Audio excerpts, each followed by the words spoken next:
Aliphatic.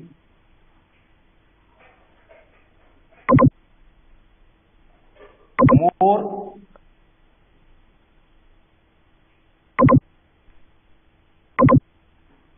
Then aromatic in many ways.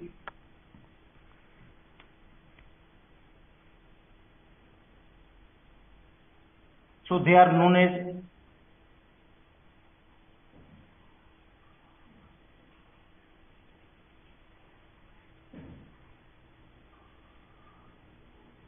Alicyclic aliphatic, इसलिए उनको आप कह सकते हैं एलिसाइक्लिक एलिफेटिक,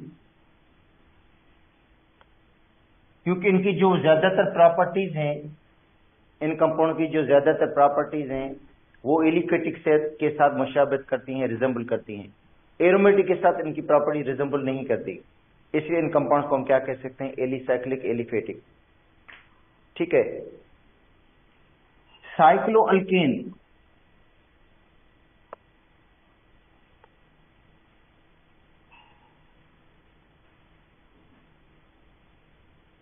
है जनरल फार्मूला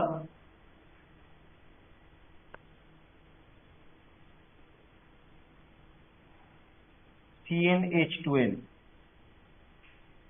इनमें बेटा जो साइक्लोअल्केन आता है उसका जनरल जो फार्मूला है वो CnH2n है, और जो n की वैल्यू है कम से कम 3 होगी, 4 हो सकती है, 5 हो सकती है, 6 हो सकती है, एंड सो ऑन।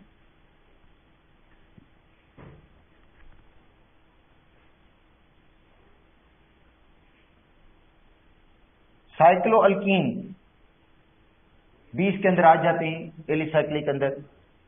साइक्लोअल्कीन है जनरल फार्मूला,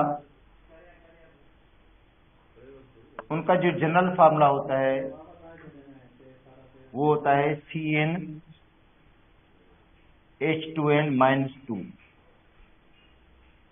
CnH2n-2 मतलब जितने कार्बन हों उनको 2 से मल्टीप्लाई करना है और 2 उसमें से क्या करेंगे आप लोग, माइनस करेंगे। तो उनका जो फार्मूला है एलिफेटिक अल्काइन जैसा होता है। ठीक है। और जो साइक्लोअल्केन है ना, उनका जनरल फार्मूला CnH2n है, और इनका जो रिजेंबल करता है फार्मूला वो अल्कीन के साथ रिजेंबल करता है फार्मूला। और n की वैल्यू इसके अंदर भी क्या होगी, 3, 4, 5, 6 हो सकती है। अच्छा, अब आते हैं इनकी एग्जाम्पल पे। देखो ये है साइक्लोप्रोपेन,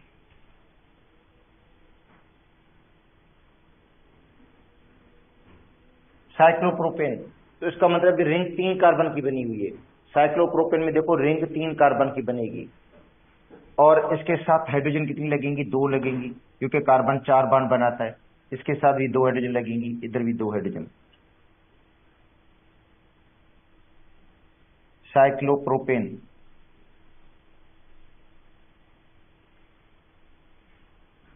अच्छा, इसको आप ऐसे भी लिख सकते हो साइक्लोप्रोपेन को।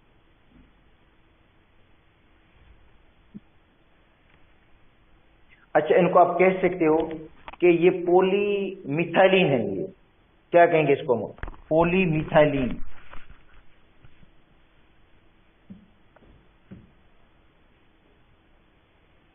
क्यों कहेंगे पॉलीमिथाइलिन, क्योंकि CH2 को वैसे मिथाइलिन पढ़ते हैं हम। CH2 को क्या कहा जाता है, मिथाइलिन। तो इसके अंदर 3 मिथाइलिन ग्रुप हैं। ठीक है, तो इसलिए इसको कह सकते हैं आप पॉलीमिथाइलिन। या जितने भी जो है साइक्लोअल्केन है इनको आप कह सकते हो पॉलीमिथाइलिन, पॉलीमिथाइलिन, क्योंकि इसके अंदर ज्यादा मिथाइलिन ग्रुप होंगे। अगर हम साइक्लोब्यूटेन की बात करें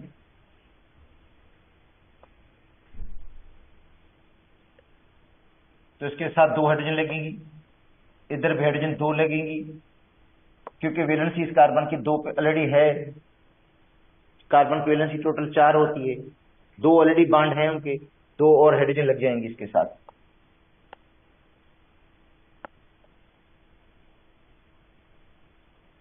साइक्लोब्यूटेन, अगर साइक्लोब्यूटेन को आप लिखना चाहें तो इस तरह लिख सकते हैं, अच्छा, तो ये भी पॉलीमिथाइलिन है ये, क्योंकि इसके अंदर भी 4 मिथाइलिन ग्रुप है। साइक्लोपेंटेन,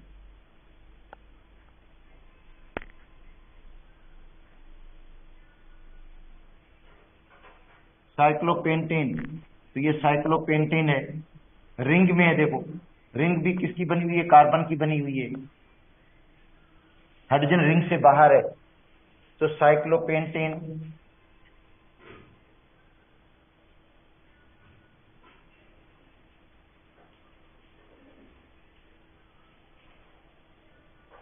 इसको आप इस तरह लिख सकते हैं, इस तरह, साइक्लोपेंटेन। 5 कार्बन है। साइक्लोहेक्सेन, ये साइक्लोहेक्सेन है,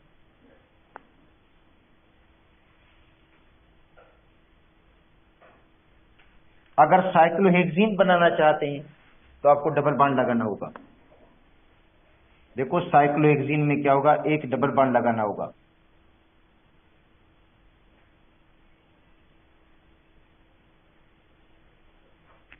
और साइक्लोहेक्सेन का जो फार्मूला होगा C6 और H10 होगा, और साइक्लोहेक्सेन का जो फार्मूला होगा वो C6H12 होगा, क्योंकि इसके अंदर डबल बॉन्ड है। और डबल बॉन्ड पे जैसे इसका जो जनरल फार्मूला वैसे होता है CnH2n-2 होगा। तो ये साइक्लोहेक्सेन जो है ये भी एलिसाइक्लिक में काउंट होगा, या साइक्लोप्रोपीन, साइक्लोब्यूटिन, ये भी किस में काउंट होगा? एलिसाइक्लिक में। अच्छा, अब आते हैं हम एरोमेटिक, और ये जो एलिसाइक्लिक है इनकी जो ज्यादातर प्रॉपर्टीज है वो एलिफेटिक के साथ मुशाबत करती है, एरोमेटिक के साथ नहीं करती। अब आते हैं aromatic compounds.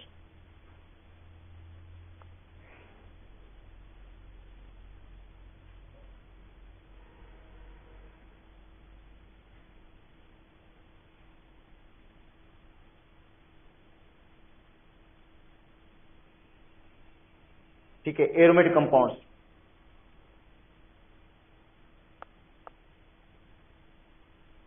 The homocyclic,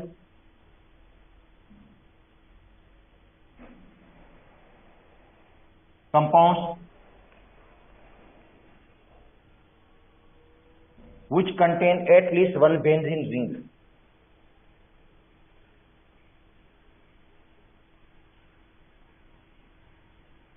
which contain at least one benzene ring।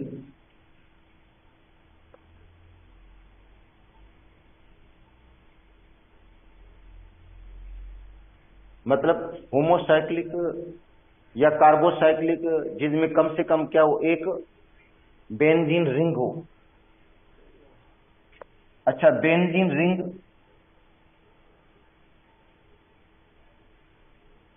Is hexagonal,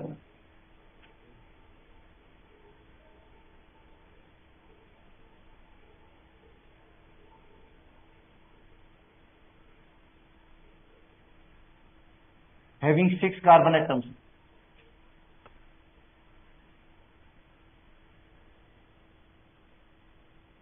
with alternate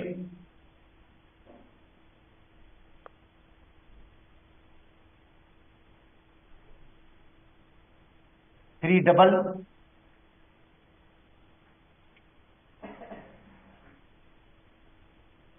and 3 single bonds, 3 double और 3 सिंगल बॉन्ड्स होते हैं इसके अंदर। ठीक है,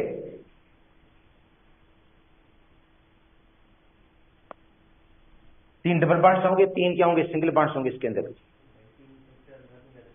अच्छा, एरोमा जो है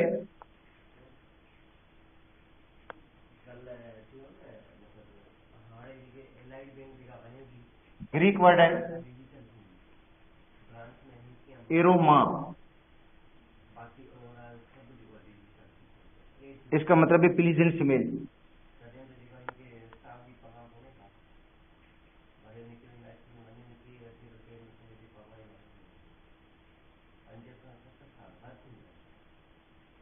क्योंकि जब इनको दरियाफ्त किया गया था तो ये ऐसे कंपाउंड थे जिनकी प्लीजेंट स्मेल थी, तो प्लीजेंट स्मेल की वजह से इनका नाम एरोमेटिक पड़ गया।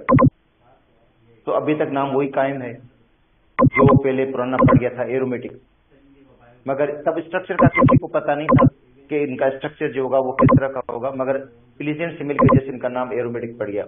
मगर अब ये कि एरोमेटिक जो हैं उनको हम कहते हैं जिनके अंदर के बेंजीन की रिंग होती है। अच्छा, तो अब देखो ये बेंजीन की रिंग है, ये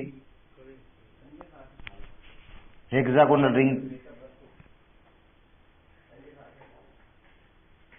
ठीक है, जिसमें 3 डबल बॉन्ड्स होंगे, 3 सिंगल बॉन्ड्स होंगे अल्टरनेट पोजीशन पे। तो ये है बेंजीन। इसको आप इस तरह भी लिख सकते हो,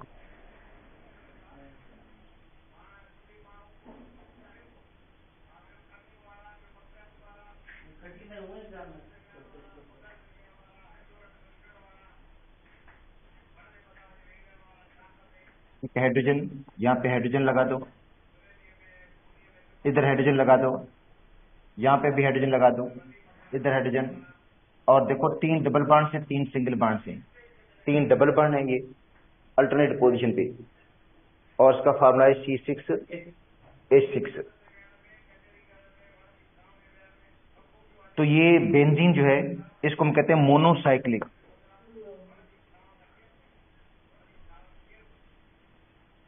तो ये मोनोसाइक्लिक है।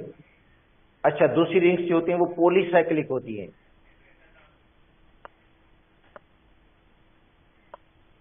जैसा ये देखो नेफ्थलीन है, और अब सबको पता है कि डबल बॉन्ड जो होते हैं वो डीलोकलाइज्ड होते हैं, इसलिए आप इसमें आप ये इस तरह लगा सकते हैं सर्किल भी, क्योंकि जो पाई बॉन्ड्स हैं ये डीलोकलाइज होते हैं इसके अंदर। तो ये नेफ्थलीन हो गया।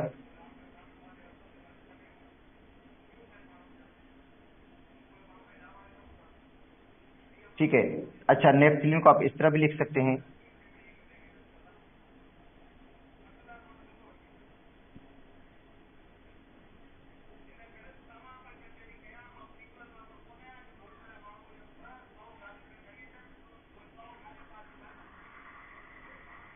ये देखो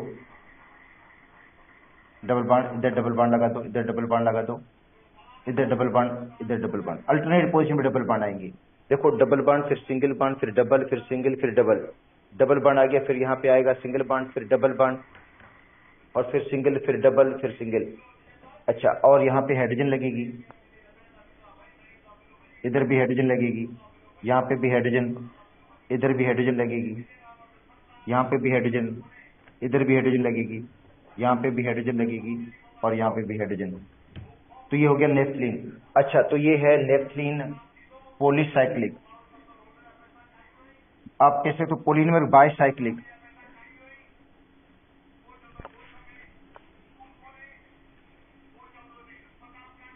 बाइसाइक्लिक का उनके 2 रिंग्स हैं। अच्छा, अब आते हैं एंथ्रासीन के पर। 3 रिंग्स होती हैं इसके अंदर।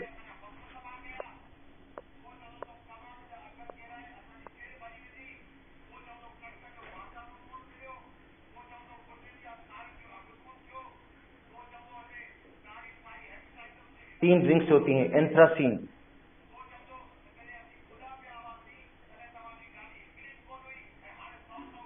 एक होता है फिनन्थ्रीन, उसके अंदर भी 3 रिंग्स होती हैं। Tricyclic,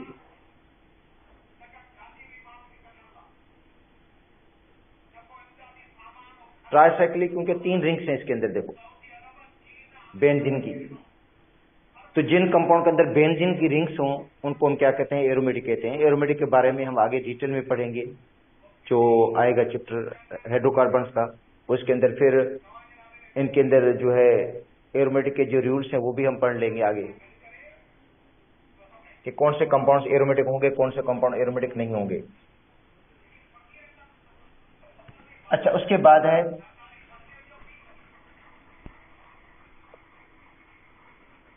heterocyclic compounds.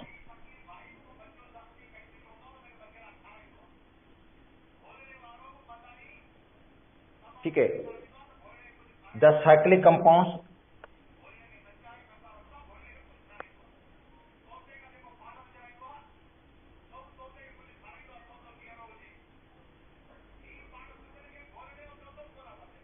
which contain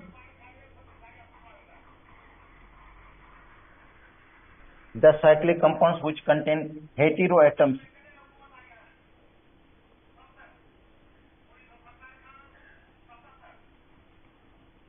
nitrogen sulphur oxygen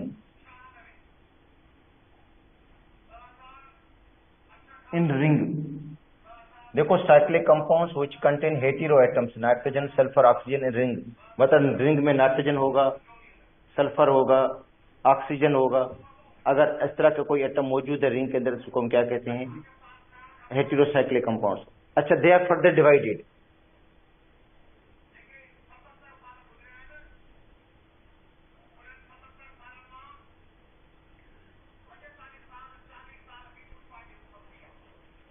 इनकी आगे डिवीजन है, जो हेटेरोसाइक्लिक है उनकी भी फर्दर डिवीजन है। एक होता है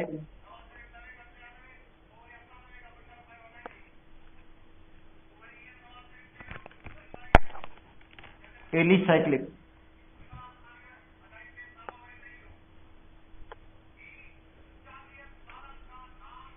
हेटेरोसाइक्लिक। देखो एलिसाइक्लिक हेटेरोसाइक्लिक, एलिसाइक्लिक हेटेरोसाइक्लिक है। These compounds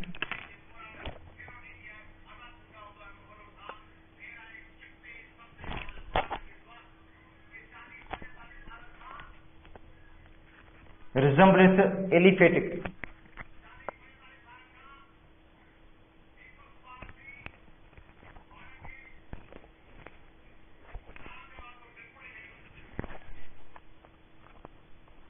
in many ways।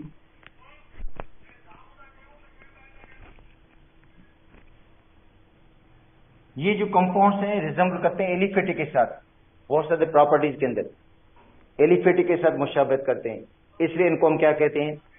Alicyclic heterocyclic. ठीक है, एलिसाइक्लिक हेटेरोसाइक्लिक। अच्छा, इनमें एक आता है इपॉक्सी इथेन।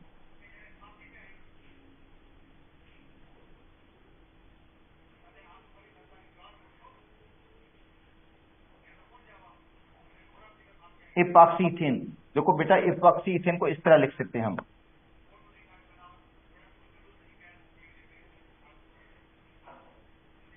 ये इपॉक्सी इथेन है। ये भी रिंग है, रिंग में ऑक्सीजन इसके साथ अटैच है, तो इपॉक्सी इथेन इसको पढ़ते हैं। अच्छा, दूसरा होता है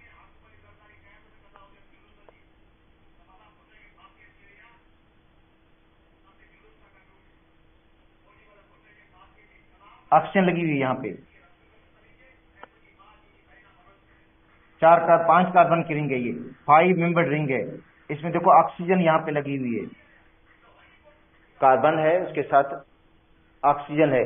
इसको कहते हैं टेट्राहेड्रोफ्यूरान।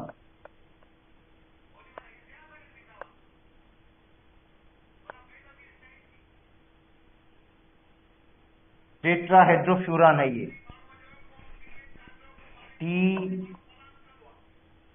THF, टेट्राहेड्रोफ्यूरान। अच्छा, इसको देखें,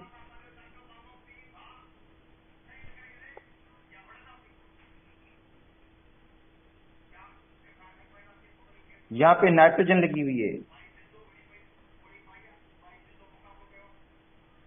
देखो कार्बन के अलावा नाइट्रोजन रिंग में मौजूद है, तो ये हेटेरो एटम हो गया रिंग के अंदर, मतलब कार्बन के अलावा और कोई एटम मौजूद है रिंग के अंदर। तो यहाँ पे ऑक्सीजन मौजूद थी रिंग में कार्बन के अलावा, यहाँ पे ऑक्सीजन मौजूद है, यहाँ पे नाइट्रोजन मौजूद है इसके अंदर। इसके साथ 2 हाइड्रोजन लगेंगी, इधर 2 हाइड्रोजन लगेंगी, इधर भी 2 हाइड्रोजन, इधर भी 2 हाइड्रोजन। इसको कहते हैं पायरोलुडीन। पायरोलुडीन,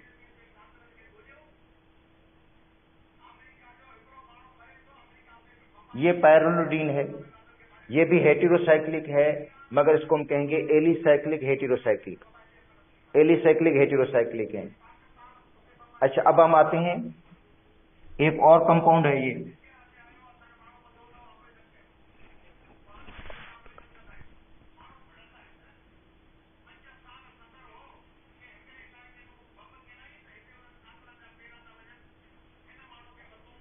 इसको देखें, इधर 2 हाइड्रोजन लगेंगी, इधर भी 2 हाइड्रोजन, इधर 2 हाइड्रोजन, यहाँ पे भी 2 हाइड्रोजन, यहाँ पे भी 2 हाइड्रोजन, और यहाँ पे 1 हाइड्रोजन लगेगी इसके साथ, क्योंकि नाइट्रोजन ट्राइवेलेंट है, नाइट्रोजन 3 बॉन्ड बनाता है, जबकि जो कार्बन है वो टेट्रावेलेंट है। तो ये है पेपरिडीन।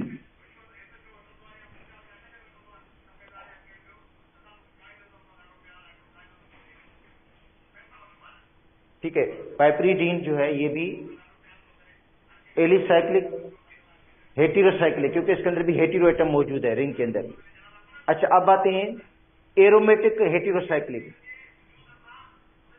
अब आते हैं aromatic heterocyclic.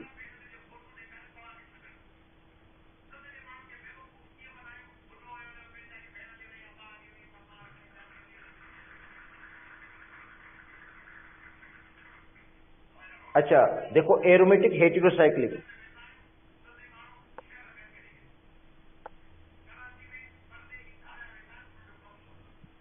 The heterocyclic compounds which resemble benzene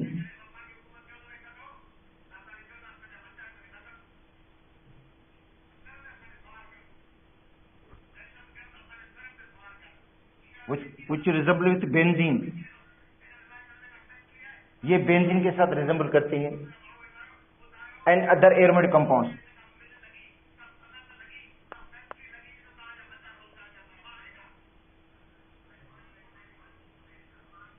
और दूसरे एरोमेटिक कंपाउंड के साथ।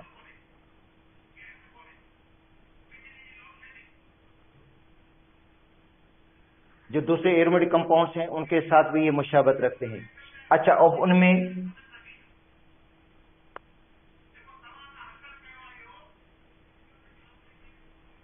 इसमें देखो, रिंग में नाइट्रोजन लगी हुई है, यहां पे डबल बॉन्ड, यहां पे डबल बॉन्ड, तो ये है पायरोल।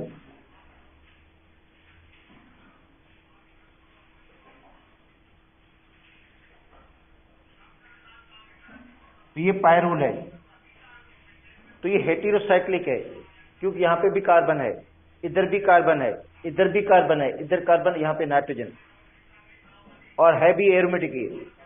तो ये एरोमेटिक के बारे में जो आगे हम पढ़ेंगे कि कौन से कंपाउंड को हम एरोमेटिक कह सकते हैं और कौन से कंपाउंड है जिसको हम एरोमेटिक नहीं कह सकते, तो उसके लिए अलग से पढ़ेंगे हम हक्कल शेड्यूल, जहां से हमें पता चलता है कि एरोमेटिक की कौन सी कंडीशन है, कौन सी नहीं है। यहाँ पे तो जस्ट हम टाइप्स पढ़ रहे हैं कि भाई कौन से कंपाउंड से जिसको हम जो है वो एलिसाइक्लिक कह सकते हैं, किसको एरोमेटिक कह सकते हैं, किसको हेटेरोसाइक्लिक कह सकते हैं, कौन सा होमोसाइक्लिक है।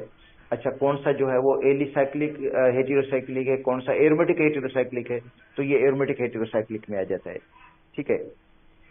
अच्छा, इसके अलावा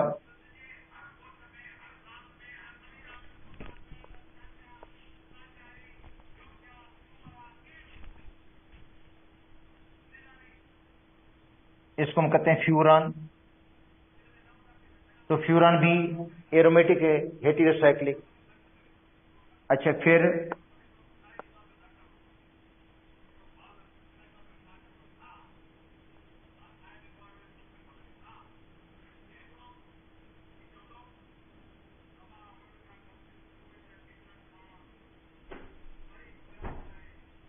पैराडीन है। अच्छा, पैराडीन भी गए, हेटेरोसाइक्लिक है।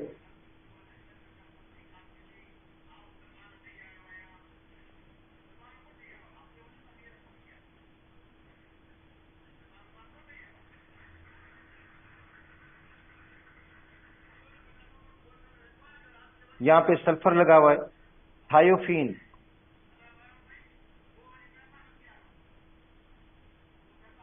ये भी एरोमेटिक है, हेटेरोसाइक्लिक है। और एक और आता है क्यूनोलिन।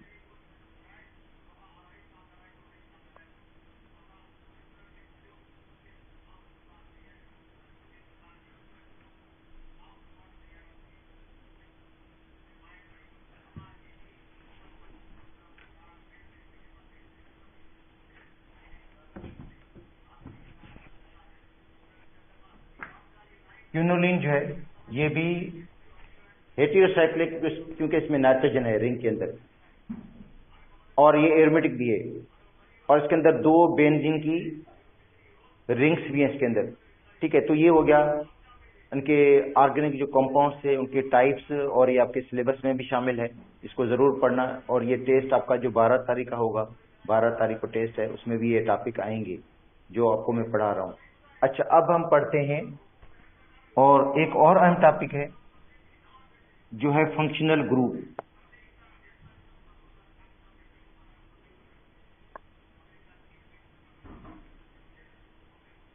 देखो, बहुत अहम टॉपिक, क्योंकि ऑर्गेनिक केमिस्ट्री जो है वो डिपेंड करती है फंक्शनल ग्रुप पे है। ठीक है, तो फंक्शनल ग्रुप बहुत अहम टॉपिक है। सारे फंक्शनल ग्रुप आपको याद करने होंगे, क्योंकि हमने आगे सारे वो कंपाउंड्स पढ़ने भी हैं। तो फंक्शनल ग्रुप है क्या? एन एटम, ये एक एटम हो सकता है, ग्रुप ऑफ एटम,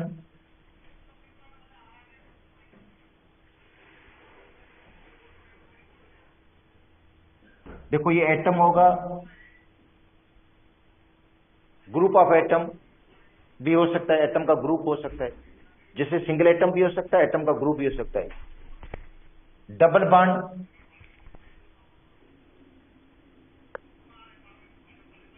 और ट्रिपल बॉन्ड भी हो सकता है।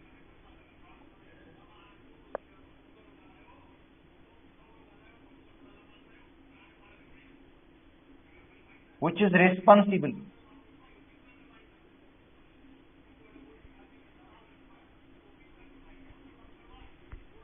जो रेस्पॉन्सिबल हो, मतलब एक एटम, एटम का ग्रुप, डबल बॉन्ड या triple bond, which is responsible, जो रेस्पॉन्सिबल हो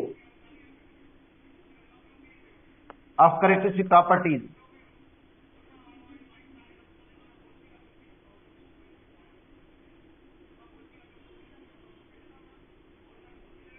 of compound,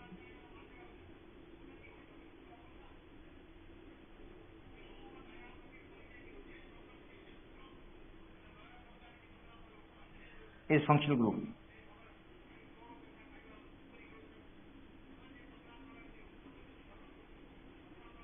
is known as functional group. इसको हम कहेंगे फंक्शनल ग्रुप।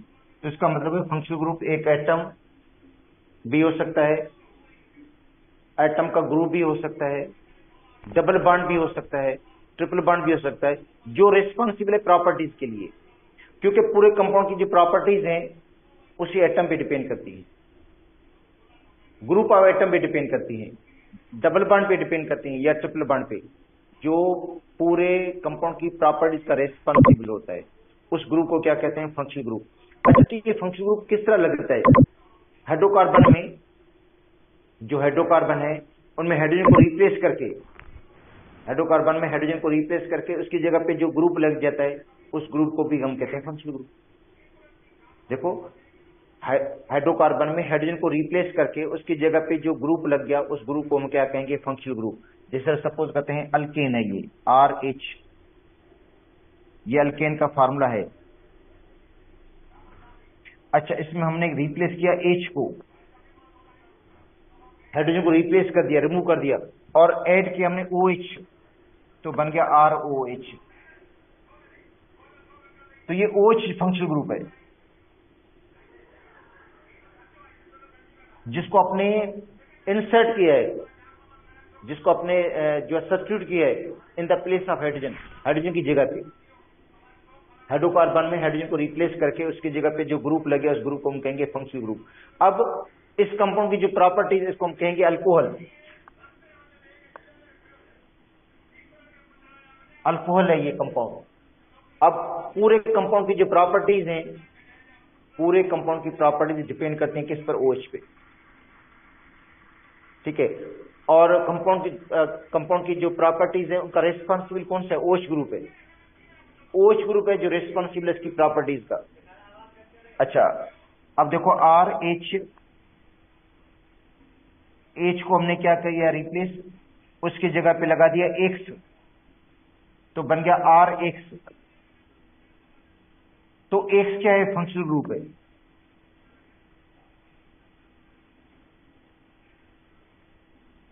इसको हम कहेंगे अल्काइल हेलाइड, और अल्काइल हेलाइड का जो फंक्शनल ग्रुप है वो X है, जिसको आपने सब्स्टिट्यूट किया इन द प्लेस ऑफ हाइड्रोजन। तो इसकी डेफिनेशन को आप इस तरह भी कह सकते हैं कि an atom or group of atom that is substitute in the chain of carbon, जिसको कार्बन की चेन में सब्स्टिट्यूट किया गया है in the place of hydrogen, hydrogen की जगह पे, that group is known as, ठीक है। तो देखिए, फंक्शनल ग्रुप बहुत अहम टॉपिक है, और ये फंक्शनल ग्रुप सारे आपको याद करने होंगे, सारे फंक्शनल ग्रुप आपको याद करने होंगे। तो आपको अभी वैसे कॉलेज का वो जो क्लास का टाइम भी कंप्लीट होने वाला है, कल इसको मैं दोबारा पढ़ा लूंगा आप लोगों को, मगर मैं आपको बता देता हूँ कि फंक्शनल ग्रुप जो है एक एटम भी हो सकता है, जैसे इसको कहते हैं एक एटम है, हेलोजन का एटम है, फ्लोरीन, क्लोरीन, ब्रोमीन, आयोडीन, एक एटम हो गया। Group of atom OH group of atom है, OH क्या ग्रुप ऑफ एटम है। या डबल बॉन्ड भी हो सकता है, जैसे अल्कीन के अंदर आपने पढ़ा होगा, या ट्रिपल बॉन्ड भी हो सकता है, अल्काइन के अंदर पढ़ा होगा, ठीक है। तो एक एटम या एटम का ग्रुप या डबल बॉन्ड या triple bond, that is responsible, जो जिम्मेवार हो, किसका जिम्मेवार हो, कैरेक्टरिस्टिक प्रॉपर्टीज, मतलब जो जितनी भी प्रॉपर्टीज हैं कंपाउंड की, जितनी भी कंपाउंड की प्रॉपर्टीज हैं वो सब की सब डिपेंड करेंगी किस पर, फंक्शनल ग्रुप पर। फंक्शनल ग्रुप चेंज होने से प्रॉपर्टीज में भी चेंजिंग आ जाती है। जो फंक्शनल ग्रुप चेंज होगा तो कंपाउंड की जो प्रॉपर्टीज होंगी वो भी चेंज हो जाएंगी, जाहिर है। अब देखो इसके अंदर फंक्शनल ग्रुप OH है, तो इसको हम कहते हैं अल्कोहल, तो इसकी प्रॉपर्टी डिफरेंट होंगी, किसे, RH से। इसके अंदर फंक्शनल ग्रुप क्या है, X है, इसका जो फंक्शनल ग्रुप है वो X है, उसका फंक्शनल ग्रुप क्या है, OH है, ठीक है। जैसे मोबाइल के अंदर जो सिम हम क्या करते हैं, डालते हैं, सिग्नल उसी के आते हैं, मोबाइल वही सेम ही है, ठीक है। तो इसमें देखो ये हमने इंसर्ट कर दिया, ये ग्रुप OH ग्रुप इंसर्ट किया है, तो इसका मतलब इसकी जो प्रॉपर्टीज होंगी वो क्या होंगी, एक से डिफरेंट होंगी, इनकी अलग प्रॉपर्टीज होंगी। तो हर फंक्शनल ग्रुप की अपनी प्रॉपर्टीज हैं, हर जो फंक्शनल ग्रुप है उसकी अपनी ओन प्रॉपर्टीज होती हैं, ठीक है। तो ये फंक्शनल ग्रुप आगे मैं पढ़ा दूंगा आप लोगों को, ये सारे आपको याद करने हैं जितने भी कंपाउंड्स के। अब देखो RH,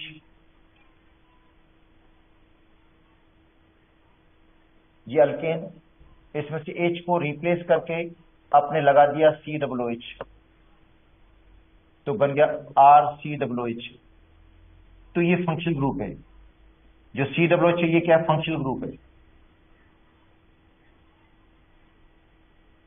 इस कंपाउंड को हम कहेंगे कार्बोक्सिलिक एसिड, और कार्बोक्सिलिक एसिड का जो फंक्शनल ग्रुप होता है वो COOH है। तो टाइम कंप्लीट हो गया है, इंशाल्लाह कल इसको दोबारा डिस्कस कर लेंगे।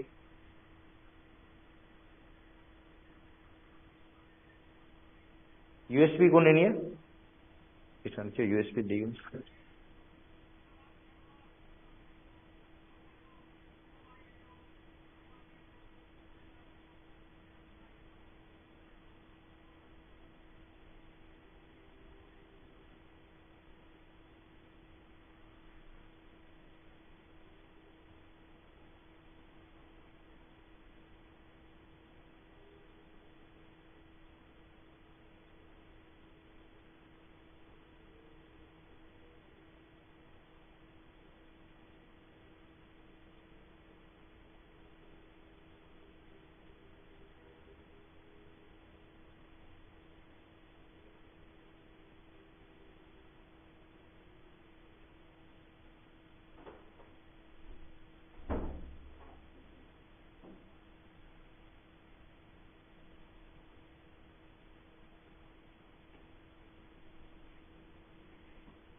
बिस्मिल्लाहिर्रहमानिर्रहीम।